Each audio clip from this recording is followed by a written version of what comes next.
बच्चों को, उसमें इस धनघटा तहसील से इस विद्यालय ने उस कार्यक्रम को गौरवान्वित करने का काम किया था। उस कार्यक्रम के लिए भी आज मैं आदरणीय प्रदीप श्रीवास्तव और यहाँ के बच्चों को मैं ढेर सारी बधाई और धन्यवाद देता हूँ। अभिभावकगण यहाँ इकट्ठा है, प्यारे बच्चों, मीडिया के साथी भी हैं।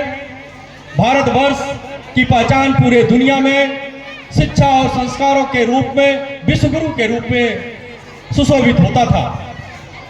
कहीं न कहीं हजारों वर्ष जो हम गुलाम रहे, चाहे अंग्रेजों को जो गुलामियत थी, लॉर्ड मैकाले की शिक्षा पद्धति थी, या जो बाद में मुगलों की जो स्थिति आई, हमारे देश की सबसे पहली अगर उन्होंने किसी चीज का नुकसान किया तो यहाँ की शिक्षा और संस्कारों का नुकसान किया।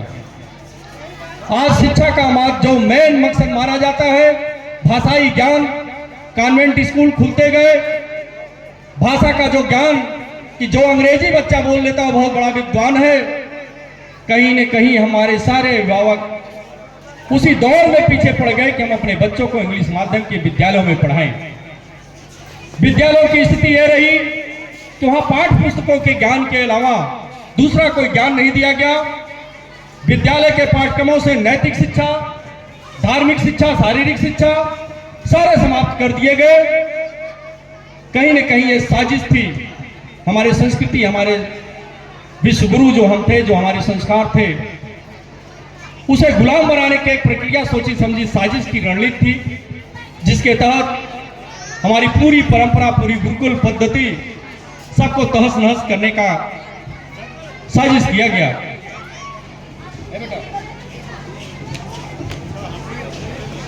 देश में आज जो स्थिति पैदा हुई है, सबसे पहली स्थिति ये पैदा हो गई अपने आप को नास्तिक बताने की। हम अपने आप को, एक सेकुलर शब्द है, सेकुलर शब्द का जो अशाब्दिक अर्थ राजनेताओं द्वारा निकाला जा रहा है, उसका बड़े निर्भीकता से भी ये बात कर रहा हूं, हिंदू धर्म के विरोधियों को सेकुलर व्यक्ति कहा जा रहा है। हिंदू हमेशा सहिष्णु रहा है, वसुधैव कुटुंबकम की भावना रही है। हमने किसी का कभी नुकसान नहीं किया है। हमने कभी किसी के धार्मिक स्थलों को तोड़ के अपने धार्मिक स्थल बनाने का काम नहीं किया है। हमने कभी किसी की शिक्षा पद्धति को तोड़ के अपनी शिक्षा पद्धति को थोपने का हमने काम नहीं किया है। क्योंकि दुनिया में अगर किसी के पास स्वामी विवेकानंद थे, दुनिया में किसी के पास बड़े बड़े ऋषि, महर्षि और बड़े बड़े शिक्षाविद थे, तो अब धरा है जहाँ पे बार बार भगवान भी पैदा होने का काम किए, बार बार अवतार लेने का भी काम किए, वह स्वच्छ धरा ही भारतवर्ष रही है। हम बहुत ही सौभाग्यशाली हैं कि भारतवर्ष के हम नागरिक हैं। लेकिन जो बीच में परिस्थितियां पैदा हुई, गुलामी हमारी हुई हजारों वर्षों की, उसमें शिक्षा के माध्यम से लॉर्ड मैकाले की जो शिक्षा पद्धति थी, हमारे संस्कृति और धार्मिक शिक्षा को बंद करके अंग्रेजी की शिक्षा हासिल कराई गई। और कॉन्वेंट स्कूलों में जो कॉन्वेंट का शाब्दिक अर्थ था, विदेशों में आप कॉन्वेंट स्कूल की अगर परिभाषा जानते होंगे तो वहां जो नाजायज बच्चे पैदा होते थे, जिनके माँ बाप नहीं रहा करते थे, उनके बच्चों को पढ़ने के लिए जो विद्यालय की स्थापना की गई, उस विद्यालय का नाम कॉन्वेंट रखा गया। और भारतवर्ष में हर अभिभावक बड़ा गौर से, गर्व से कहता है कि हमारे बच्चे कॉन्वेंट स्कूलों में पढ़ते हैं। अगर कोई बच्चा आता है, अगर राम राम किसी को कह दे, जय श्री राम किसी को कह दे, तो कहेंगे ये तो बड़ा भारी धार्मिक है, बड़ा भारी कट्टर है। अगर वही बच्चा good afternoon, good morning, good night बोलता है तो कहते हैं कि बड़ा पढ़ा लिखा है। हम जितने ही अपने संस्कारों से, अपने धार्मिक प्रवृत्तियों से, अपनी संस्कृति से दूर होते जा रहे हैं, उतने ही हमारी विकास और हमारे पतन के रास्ते खुलते जा रहे हैं। एक कहावत है कि धर्म विहीन शिक्षा हमेशा पतन के रास्ते पे ले जाती है और धर्म के साथ शिक्षा हमेशा चातुर्थिक विकास के साथ ले जाती है। एक बार फिर मैं प्रशंसा करता हूं आदरणीय प्रदीप श्रीवास्तव जी आपका, आपके सारे कार्यक्रम मैं तो बड़े धैर्य से देख रहा था और उसका अनुकरण कर रहा था कि आपके सारे कार्यक्रम किसी फूहड़ गानों पे नहीं थे, किसी फूहड़ परंपरा पे नहीं थी। आपने अपनी संस्कृति को बचाने का जो काम किया, अपने बच्चों के माध्यम से जो देने के काम किया है, आज अभिभावक आपका ऋणी है कि आपने इस विद्यालय में उन आर्थिक डकैतों और उस शिक्षा माफियों को अपने आईना दिखाने का काम इस दोबा के क्षेत्र में किया है। जो पैसे के बल पे शिक्षा को व्यवसाय बना के रख दिए हैं, उनको आपने आईना दिखाने का काम किया है।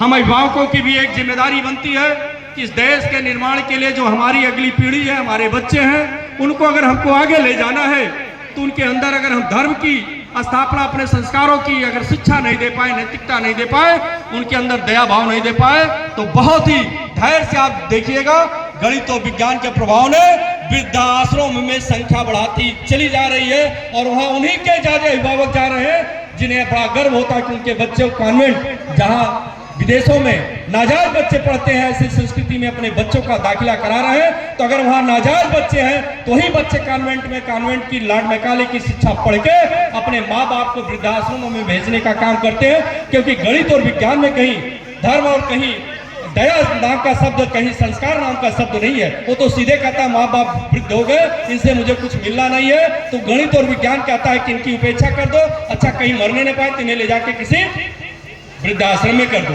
भारतवर्ष में कभी वृद्धाश्रम की कभी कॉन्सेप्ट नहीं हुआ करता था। हमारे पूर्वज जो हमको संस्कार दे गए, भारत एक ऐसा देश है जहां हमारे पितृ जो मर जाते हैं, जो देवलोक को जाते हैं, उनको भी पानी पिलाने का काम, उनके भी पूजा करने का काम अगर पूरी दुनिया में कहीं है तो भारतवर्ष में है। अगर आप चाहते हैं कि आपके बच्चे आपकी सेवा करें, संस्कार से रहें और उनको आगे बढ़ाना, उनका विकास करना है, तो आप अपने घर और परिवार से, विद्यालयों में बहुत समय नहीं है, अपने घर और परिवार से उनके अंदर धार्मिक शिक्षा, नैतिक शिक्षा और दया भाव की भावना पिरोने का काम करें।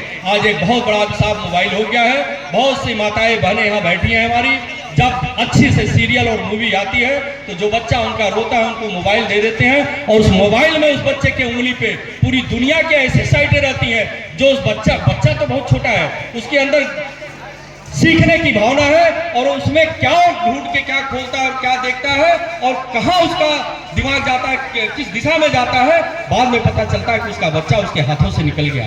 आज जनपद संत कबीर नगर की मैं बात करता हूँ, मैंने खलीलाबाद से लेकर ग्रामीण अंचलों में मैंने देखा है बच्चों के अंदर बहुत बड़े पैमाने पे नशाखोरी की लत बुरी तरीके से पनप रही है।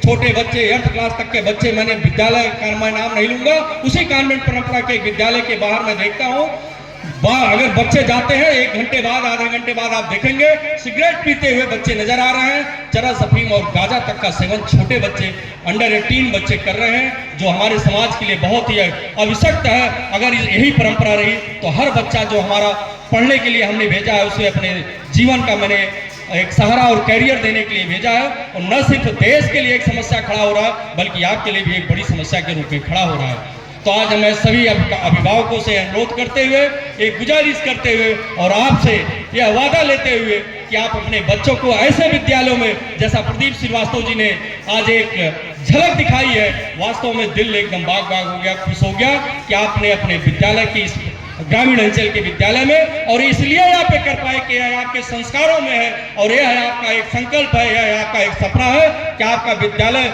न सिर्फ पाठ्य पुस्तक और किताबी ज्ञान बल्कि उनके अंदर धार्मिक शिक्षा, शारीरिक शिक्षा, नैतिक शिक्षा और उनके अंदर दया का भाव भी कूट कूट के भरे और संस्कार हो। अपने देखा, अपने होली का भी कार्यक्रम, राम जी का कार्यक्रम, स्वच्छता अभियान का कार्यक्रम इतने अच्छे रूप से आपने प्रयोगा है और सजाया है इसको। अगर ये छूट गया तो जान लीजिए बहुत, अगर ये परंपरा छूट गया तो हम बहुत पीछे चले जाएंगे। हम बहुत कुछ तो नहीं कहना चाहते हैं। यह विद्यालय परिवार, आज मैं इस विद्यालय परिवार को गोद लेता हूँ। मेरा एक अस्पताल है, इस विद्यालय परिवार में जितने भी बच्चे होंगे, जब भी आपका पेरेंट्स टीचर मीटिंग होगा, जब आप पीटीएम करिएगा तो जितने विद्यालय के बच्चे होंगे, जितना इनके अभिभावक होंगे, मेरे अस्पताल से पूरी टीम आएगी। उनको चिकित्सा सुविधा के साथ साथ दवाएं भी मैं मुफ्त भेजने और स्वयं आने का मैं काम करूंगा। दूसरी चीज, इस विद्यालय परिवार का बच्चा कोई भी अपना आईडी कार्ड लेके मेरे अस्पताल पे चला जाएगा तो उसे निःशुल्क परीक्षण उसका मैं कराने का काम करूंगा। तीसरी चीज, मैं तो विधायक नहीं हूं, चूंकि आचार संहिता लगी है।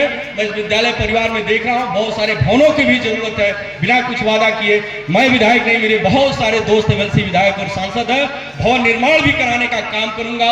इन्हीं शब्दों के साथ अपने वाणी को विराम देते हुए एक बार फिर आए हुए सभी आगंतुकों का मैं स्वागत अभिनंदन करते हुए एक बार फिर मैं आपसे उम्मीद और आशा करूंगा अपने बच्चों के अंदर संस्कार, अनुशासन, दया और नैतिक शिक्षा का समावेश करें। अगर आपको अपने बुढ़ापे को सुरक्षित करना है, अपने देश को सुरक्षित करना है, तो हर बच्चे को स्वामी विवेकानंद बनाना ही बनाना है, और यह सिर्फ माँ बाप ही कर पाएंगे, विद्यालयों का सब समय नहीं है। बहुत बहुत धन्यवाद। जय